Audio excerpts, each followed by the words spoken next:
Welcome to Woke Up Worthy, the podcast that feels like the friend who hypes you up and tells you the truth. I'm your host, Jade, and this is your one-stop shop for confidence, empowerment, relationships, and all things us gals are secretly overthinking at 2 a.m.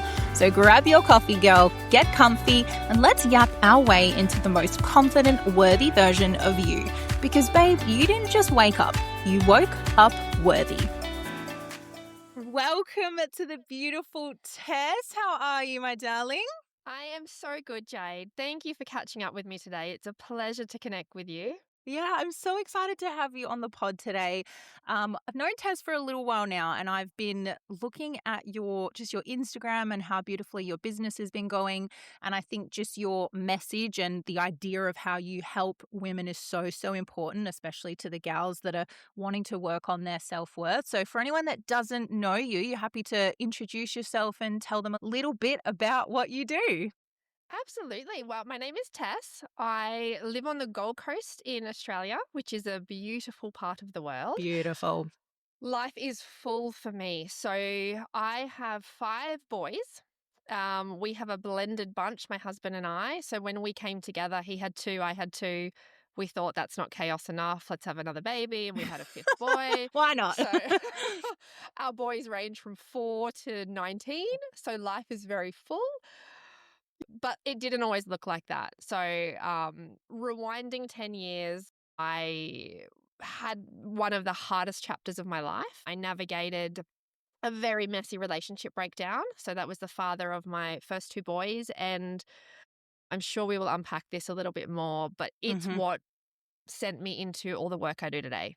It's why I coach women. I specialize in women that are navigating that chapter after a marriage breakdown. And because I didn't have it back then, it just, was adrift for so long. And what I have learned in the decade that passed, if I could go back to Tess 10 years ago and teach her that, I could have saved a lot of suffering. So Aw.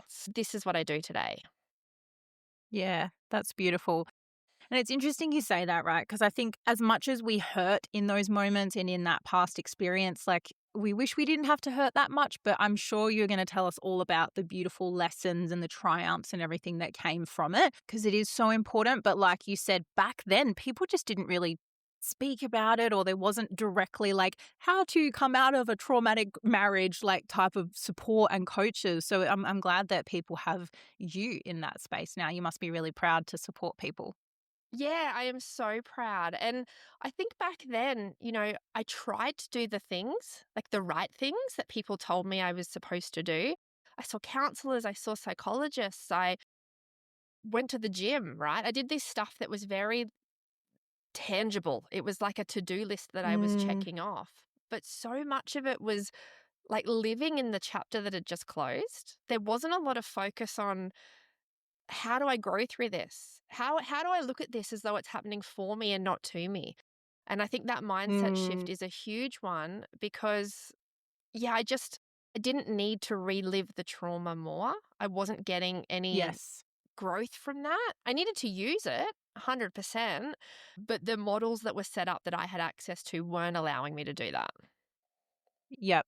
And Tess and I both work obviously in the NLP space, and mindset is so important to us. But I guess a line that you said there that I love, that I always preach, is how can I see this working for me, not to me? And I'm assuming when you're in the thick of it, it's really hard to kind of pull yourself out of it because you're just in such despair. You're like, well, what the fuck am I doing wrong? Why am I going through this? So for anyone listening, if you're comfortable to take us back to kind of what was going on for you at the time, what were you experiencing? Like, what did that situation look like? Yeah, I think back to who I was before that marriage and I thought love was all you needed. Like I really had this and I still do to this day. I'm still a massive advocate for, being a Mm-hmm. lover, not a hater.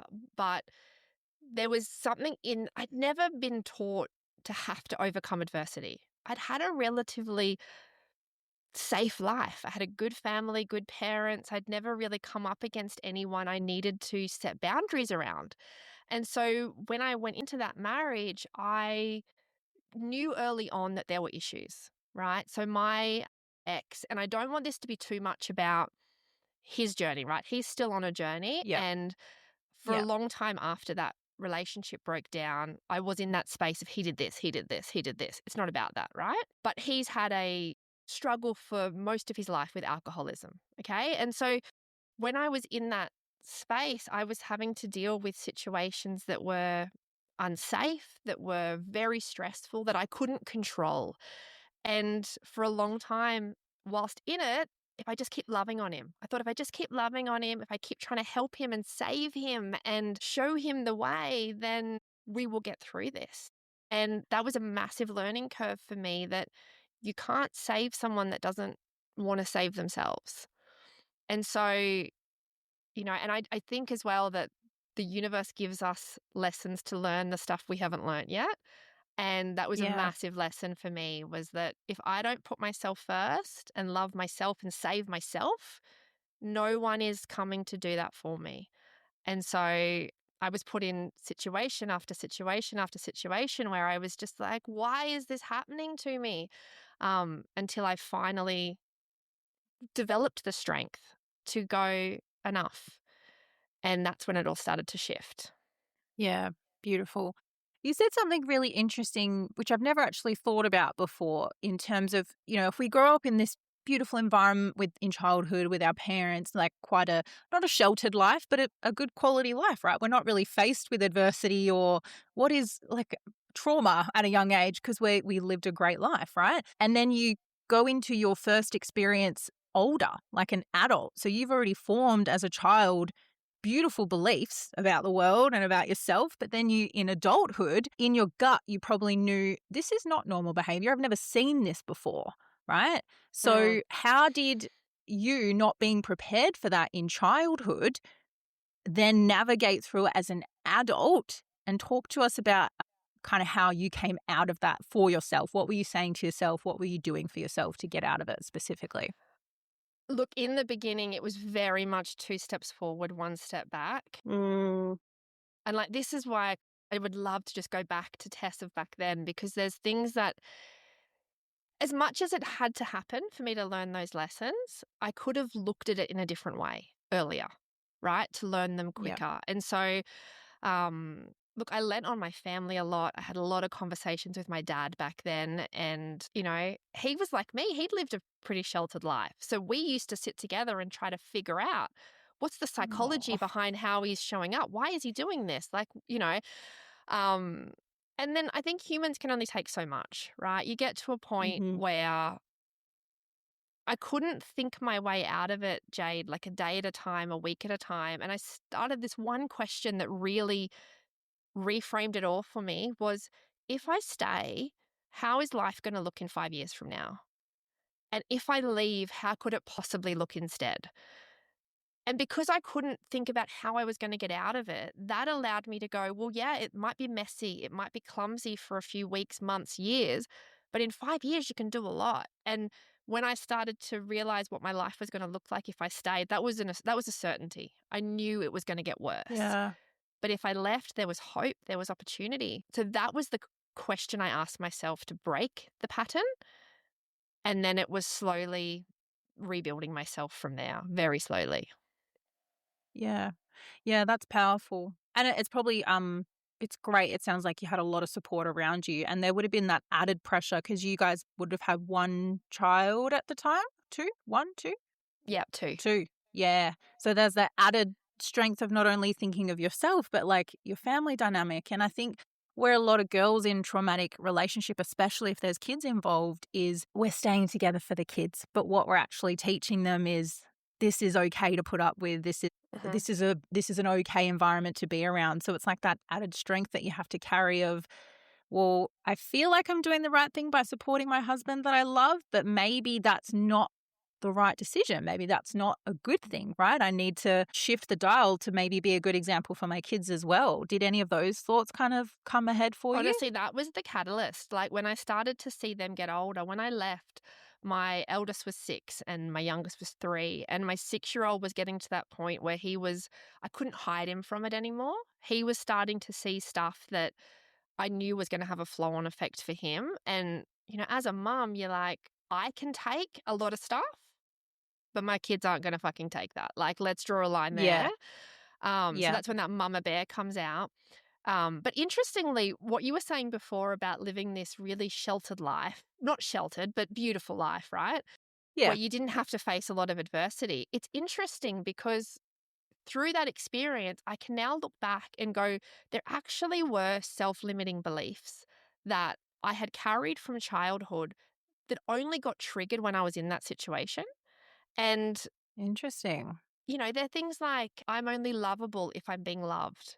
That was a huge one. And that was something I didn't Interesting. identify until probably the last couple of years because I'd always been in a space where I'd been loved. Like it gave me worth to be loved by people because I had so much of it around. So when I was in this It's so complicated. situation, We're fucked either way. right?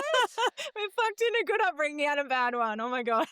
But this is the thing, right? This is what I keep seeing, and I'm sure you see this with women you work with, is that doesn't matter what upbringing you have, women especially seem to carry some level of self-limiting belief that we're not good Yes. enough, we're not lovable, we're not worthy, we're too much, Yeah. and when it gets triggered by someone outside of us, it is so easy in that moment to say, they are doing this to me, like they are making me feel this, when they're not, like they're triggering something that's already sitting within us that just wants to be healed. Yeah. Especially if you grew up, like you said, you're a big lover, not a hater or a fighter, right? So your coping mechanism or your fixing tool is if I just love you more, things will get better. And then when it doesn't, the only thing left to do is just self blame. Well, what am I doing wrong for him? Like, why hasn't he changed yet? I thought I was being a good partner, right? And it just spirals out of control. Like, I can't even Absolutely. imagine.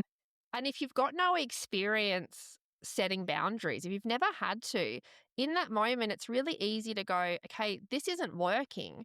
The only other option I have is to get really, like, to really step up the conflict and be really sort of Mm, assertive and bold. And in that moment, I didn't realize there was all these in between spaces where you can actually advocate for yourself without having to scream and yell about it. But it's hard to do that if you've never had experience. So there's all this gray in the middle. And that your situation is not an easy situation, like dealing with that as well as trying to parent, like we have to give ourselves grace in the fact that, emotions will come forward and sometimes we might want to scream and pull our hair out, but at the end of the day having that control over your thoughts, like are these thoughts serving me or are they making my situation worse? And you just have to kind of put a line in the sand and go, all right, what am I going to do about it? And like you said, seeing the future kind of helped pull you out of it, seeing a different perspective as well. Yeah, absolutely. And then, even when I took that step and I came out of it, like this is why I'm so passionate about working with that woman who's taken that step out, because in that moment I still didn't have the awareness for how to address those things within me that were causing the pain. In my mind, Mm, it was still him that had done this to me.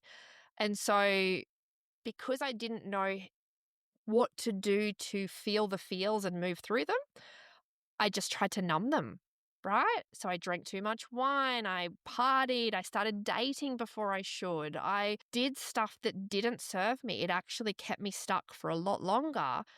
Not because I wasn't ready to grow, but I just didn't know how. And I was going to counselors, I was going to yeah. psychologists, and they have an absolute place in this world. Don't get me wrong. But in terms of, like, I didn't have a mental illness, I didn't have anything that needed to be diagnosed. I didn't have, like, what I needed in that moment was someone to go, what now? Like, let's start to look into the future. What do you want to build?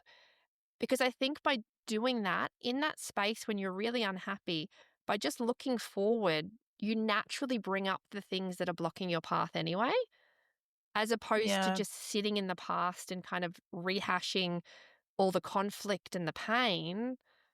Really, the only thing that matters is, what do I need to heal to move forward easily? Like, that's Mm, ultimately what it came down to in that moment. pull yourself out of it, I guess, or have someone help you get out of the sticks of it so you can assess the situation better. And I know you had a beautiful awareness of your limiting belief. I think correct me if I'm wrong, I can only feel loved if others love me. What was it? Yeah, I'm only lovable if I'm being loved. So, at what point in that journey did you realize you had that belief? Because I think that's probably when it switched for you that you were blaming him versus, oh, I'm contributing to this because of that belief. Like, when was that an awareness for you? Honestly, it was years. Like, and this is like I Yeah. stayed in that space for a long time. And I got to a point before that where I started to not play the victim so much and allow him his journey and Yeah. allow me mine. But I still had this, and it probably wasn't until I'm with my husband now, I'm remarried. When we started to date, I kind of felt that trigger again, right? Because I hadn't healed it. So, I was in a space again. And I think this is what happens when people come out of marriages and then they repartner. Often, two people are bringing a little bit of trauma to the table because it's very hard to process and manage all of that straight away. Yeah. So he had his own, I had my own, and again, I'm a big believer that we needed to come together to actually heal those parts of ourselves as well. So we had to almost trigger Mm. them a little bit in each other for Yeah. us to go, okay, That's hold very on. true. There's something here to look closer at.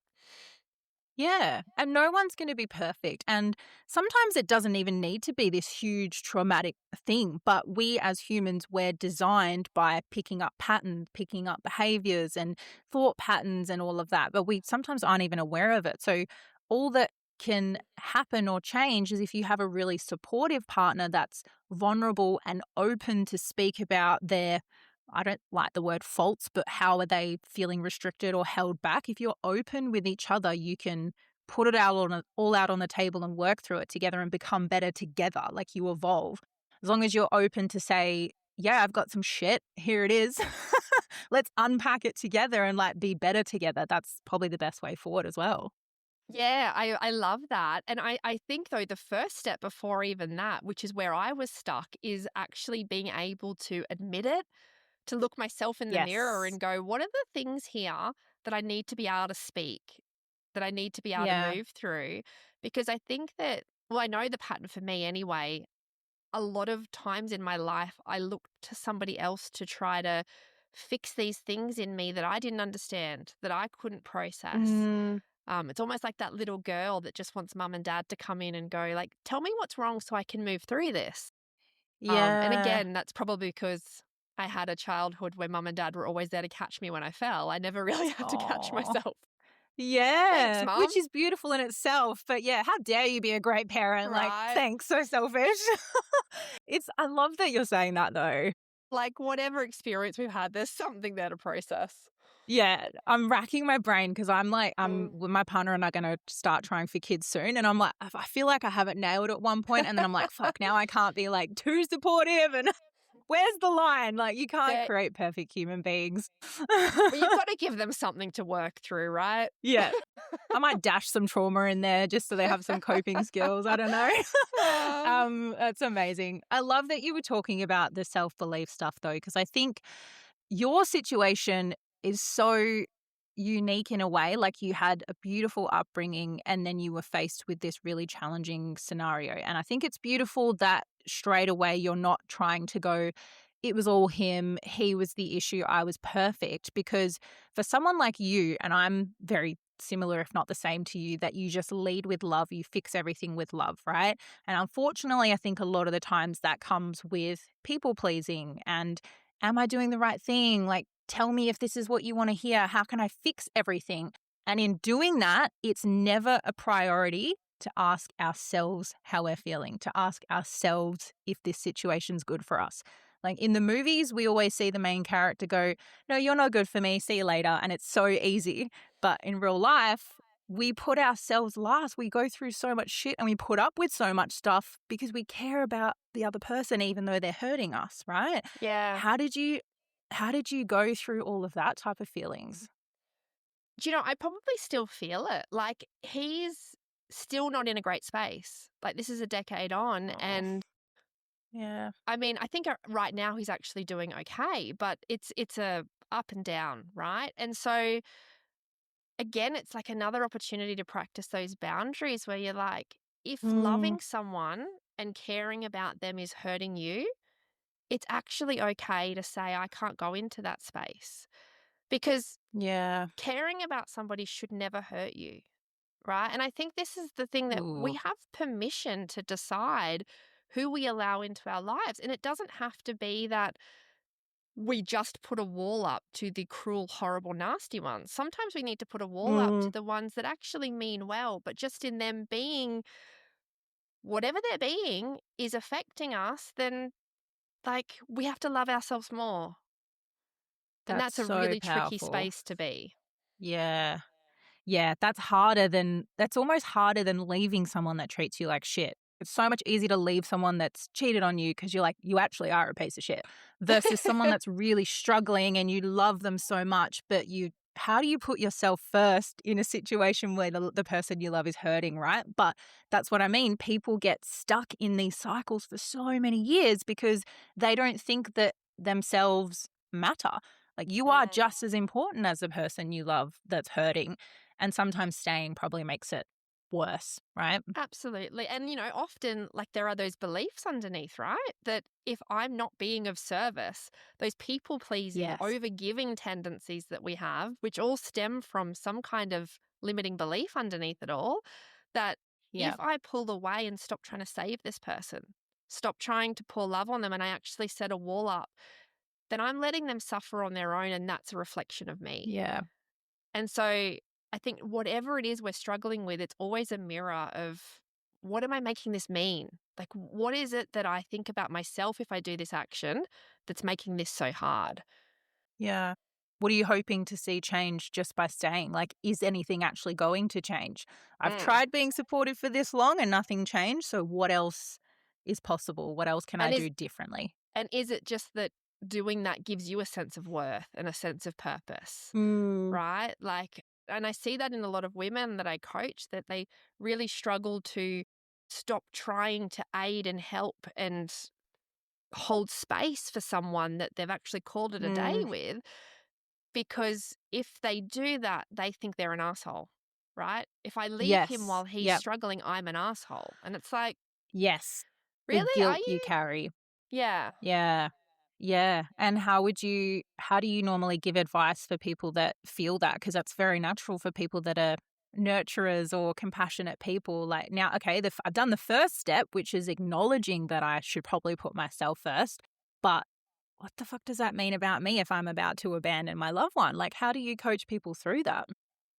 I always like to get people to think about, what's the cost of your action? So, whatever it is that you do next, if that's going back and trying to save him and holding space for him, what is that costing you long term in terms of your energy, your relationships, your sense of self, your happiness, your peace? Because there's a flow on effect from every action we take, as opposed to, what if I do the hard thing now? What if I don't reply to the Yeah. text? What if I hold my space? What if I keep my boundaries? Yeah, it's going to feel uncomfortable. I might feel guilty. I might feel shameful, right? We've got tools we can use to move through those emotions and manage them. But what's the flow on effect of actually not engaging in that behavior? How do you eventually feel about yourself? How does your life start to open up and expand and allow more space for people that aren't going to milk your energy? Right? So Yes.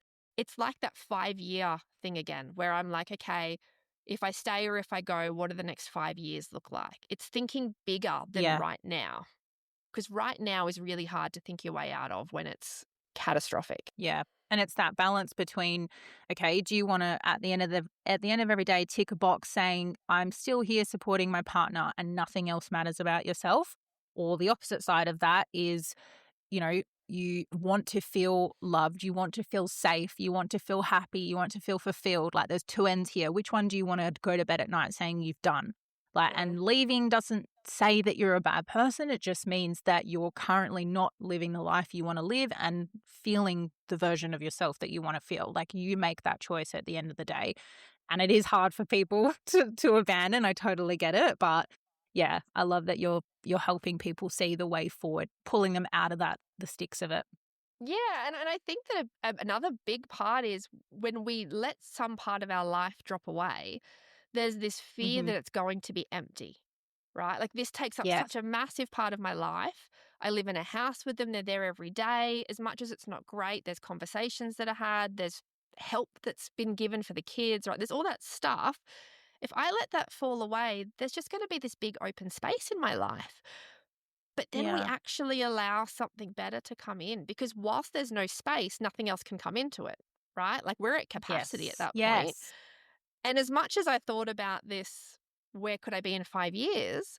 We really underestimate what we can do in a year because it was not even 5 years. Like literally, if I go a year from that date, my life looked completely different. I was living in a different home. I had different friends. I had a different network. I Yeah, felt wow. different in my days. And within only 2 years, like I'd met my now husband, right? Life was like, it changed dramatically. And if I had have waited 2 years longer, that could have all not eventuated. None of that would have come So, to you. but Yeah. we don't know that stuff, right? We've got to make the space first of all. You have to take the leap. And did any of those fears that you had or what was holding you back during that relationship? Because obviously you would have had hesitations on leaving whilst you were deciding. Do you still feel some of those feels, or actually taking that leap and leaving calmed everything and you felt in your gut this was the right choice? I'm so much better now. Yeah, I knew the moment I made the decision that there was never going to be any going back from it, as hard as it was. And it was a messy path. But before I made that very final decision, I did what a lot of women do, where we make a soft decision. I need you to move out for a bit. We need a break. Yeah. We need a this. We need Yeah. a that. But then the thing Edge that toward it. actually, right? The thing that actually was like, okay, I'm done. This is a deal breaker, ended up being something quite small. You know, it's like we get worn down. We have all these big Yeah. situations. And I think Your this is what tolerance. can happen to women in relationships is that, you know, and this isn't always even in really traumatic times, but the Hmm. man can be left going, I didn't even see this coming because women Mm, slowly check out emotionally. The trust breaks down and they're just pulling away inch by inch by inch, waiting for him to step forward and do the things they need. So when the time comes, that one little thing, it was never that little thing. yeah. It was all that stuff and it's like, I'm done, I'm out. Lots of little things. Yeah. That's so true. That's so true. And for your situation, right, because your support system is staying and loving him through his challenges, one day you decide, I'm no longer going to stay and support this. So he's like, what the fuck? I thought there's no consequences to my actions because you've stayed here the whole time and now you're randomly leaving. Like, what's up with that? So, Yeah. yeah, it's why it's important that we put ourselves first for sure. Yeah. And look, he probably didn't know that that very final time where I said I'm done actually meant I'm done. I knew in my head something had Yeah. flicked. But to him, he's like, ah, she's done this before. But Yes, which is unfortunate in its that's a whole other subject. But you mentioned earlier that you had to learn to set boundaries because you'd never been through adversity. So talk me through someone that might not have experience setting boundaries because we say how important it is all the time. What do they look like for you? How did you set them, and what are some of your boundaries now that you're strong on moving forward? so it took me years to learn how to create those boundaries well. In the very beginning, I still tried to do what I thought was the right thing, right? He should see his Hmm. kids. I'll accommodate this. I'll forgive that. I'll do this. So even as separated parents, I tolerated too Yeah. much. My husband now is very good with boundaries. Like he is just one of those black and white people. So that was a massive learning curve for me because he came into the scene and was Yes. like, why are you letting this guy get away with this? Like he did this, this is done, right? Um, so I learnt a lot from watching someone who was very fierce with boundaries. And I think today it's so easy for me. A big reason is because I now know who I am. And I didn't really know who I was back then, not to the extent that I know now, where I was still looking back then for what the world wanted me to be, trying to be a bit of a chameleon, trying to make people like me, be a people pleaser. And whether that's the experience I've been through, whether it's age, whether it's the work that, we've had the privilege of doing within NLP and life coaching and all of that stuff, I now know my values. I now know what matters to me. And that just gives you a space where knowing what to say yes and no to becomes effortless. Because it's Yep. like, if it doesn't fit into these boxes, I know I've only got so much energy a day. Like, it's a no. So, yeah, I know. I think just really getting that sense of self really standing in who you are and feeling strong about it is the easiest way to advocate for your boundaries. Yeah, I love that. That's so powerful. And I think it's important to know, like, just because we do all this work and we are growing as people and we might, definitely feel like we have our shit together more than we used to, you're still going to have those days where maybe something happens, it triggers something. You might feel a little bit of self doubt or you're still a little bit unsure or maybe hesitant to set a boundary.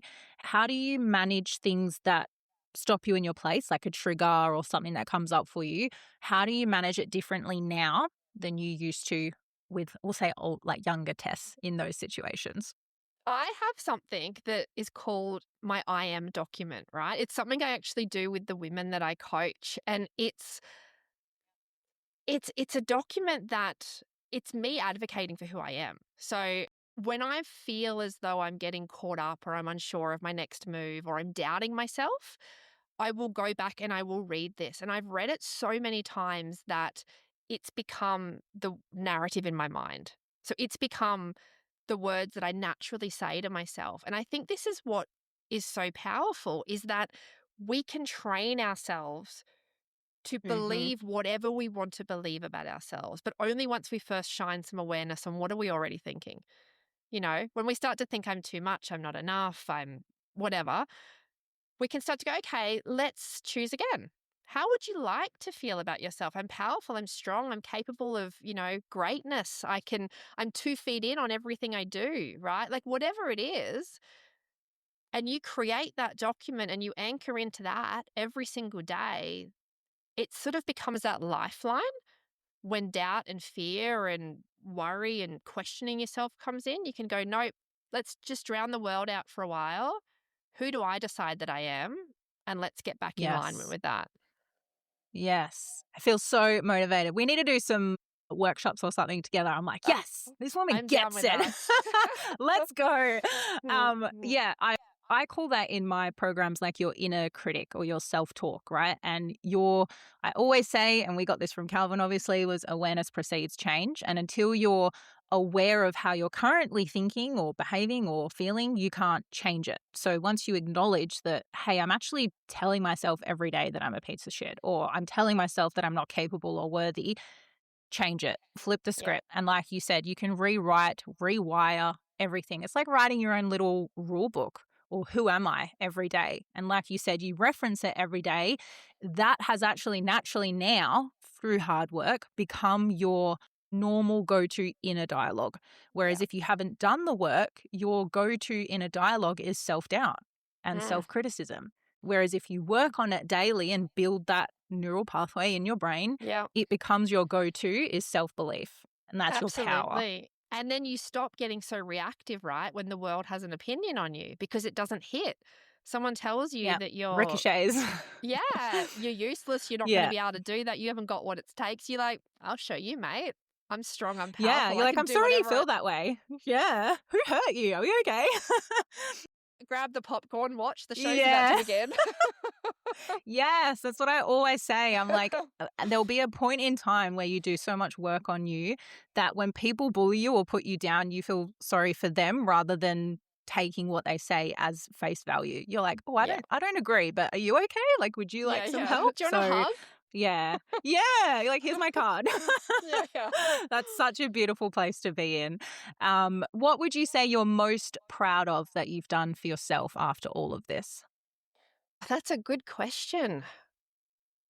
Do you know, I think starting my business because I look back on the last 10 years and I was edging towards that without even realizing I was doing it. I wanted to step into a space where I could help women to not suffer the way that I had suffered, but I didn't have the belief yet. I hadn't done the work myself around challenging that. I had that imposter syndrome. Who the hell do you think you are to be able to show anyone what to do? You haven't got your own life worked out. Like that was my narrative.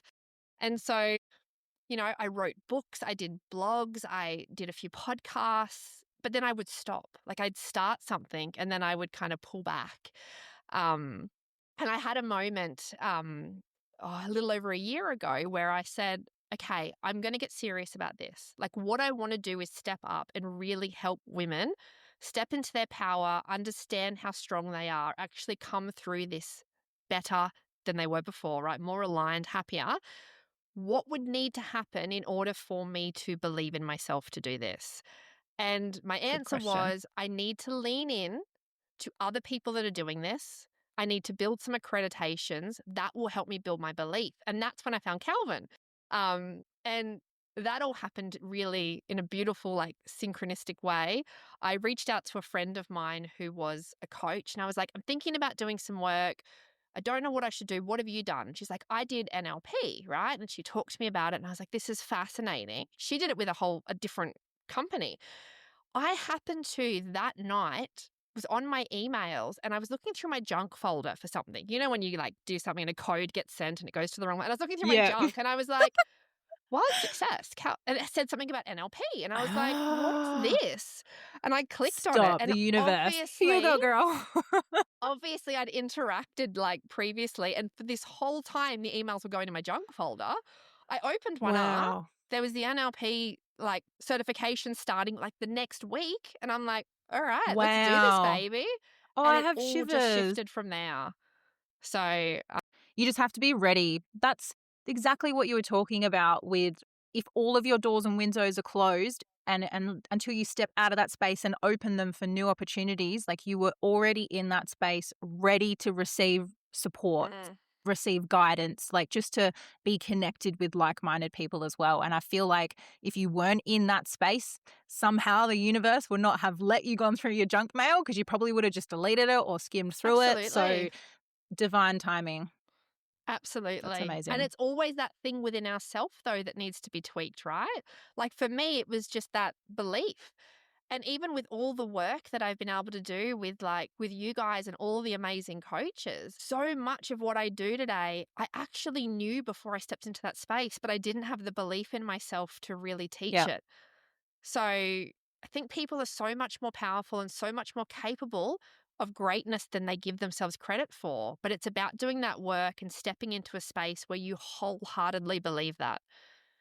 100%, 100%. And I think between the two of us and every other female coach, like I think it's just about reminding women that it's not selfish to put yourself first. Like the exact same reason if you were on an airplane and you had a child, there's a reason you put your mask on first. Like you can't help others if you're not at your best. And that goes in Yeah. relationships, in friendships, workplace, whatever it is.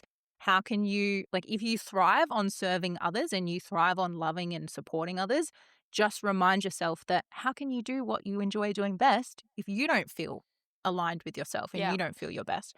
So if that helps you get across the line and I feel bad, like, leaving.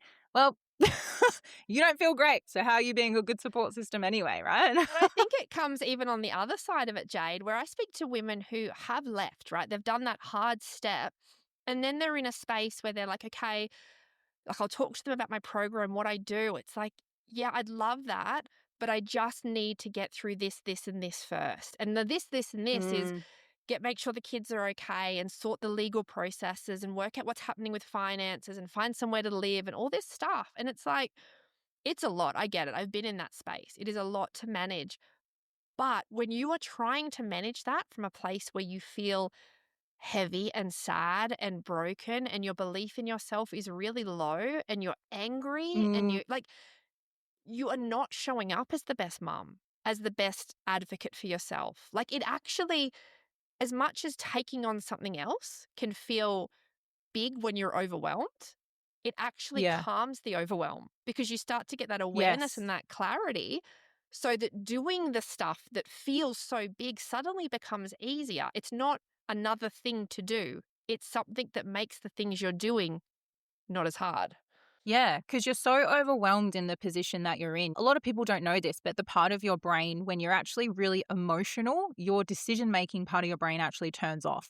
So that's why we say to a lot of people, like, don't make big decisions when you're super emotional. It's not that you're making the wrong decision, maybe. It's just you have the capacity to think clearer, to have more awareness and make better, educated decisions if you're not caught in the emotion. So Mm. I always encourage people like step out of the space, take a breather, take a minute before you make those decisions. And it's not just in one fight I'm talking about. In your case, if you stay for years and every day you feel that turmoil, you feel that heaviness, that weight, like you said, how can you be a really great parent? How can you manage a household? How can you run a business if you have that heaviness and that weight on your shoulders, right? Uh, So, yeah. You start to just fall into a reactive state, don't you? Where yes. your emotional state every day is determined by what's coming at you. It's not the other way around. You're not coming into an alignment and going, what energy do I want to create today? What space do I want to move from? It's like, how am I reacting to all this stuff that's coming towards me? Yeah, you're already at the end of your tether every day. If not, when you wake up in the morning, you're already so stressed that when the kids have a mental breakdown, you're already at your wit's end when you wake Yeah. up in the morning. So you're like, oh, just frustrated all the time versus the beautiful energy leaving. Yeah. I'm sure you've been through all of that. Oh, that's so beautiful. I'm really proud of you. It sounds like you've been through some adversity, which you can now put on your resume for life. You should be really proud of yourself. And I think it's really important that we keep talking about this stuff.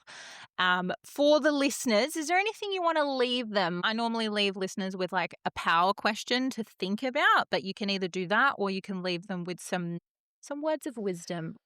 In terms of what you just said then about like that you're really proud of me and I should be proud of myself. And I am proud of myself, right? And that is such an amazing euphoric feeling to have. So what Mm. question I would put to anyone listening is what are the things that you would need to do in the next week, the next month that when you look back on, you would say I'm so proud of myself?